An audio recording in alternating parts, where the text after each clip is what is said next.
The difference between state and locally listed heritage buildings in New South Wales is that there are far more locally listed buildings. There's approximately 20,000 heritage listed buildings in New South Wales across all 150 councils and shires. Obviously there's a concentration in the urban areas, fewer in the outlying regional areas. The state heritage register has only about 1,500 items on it. So it's a much smaller quantity of buildings, but essentially they're managed the same. When a heritage consultant gets involved in either a state-listed building or a locally listed building, you're essentially adopting the same principles and approaches to the way in which you would change those buildings. And even in terms of what you can and can't do, I would say there's virtually no difference.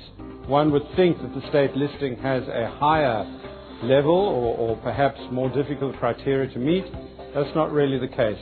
The state listing is all about what buildings in the state are typically of a state heritage nature, whereas locally listed buildings merely have to be representative of local, suburban or rural values intrinsic to that area.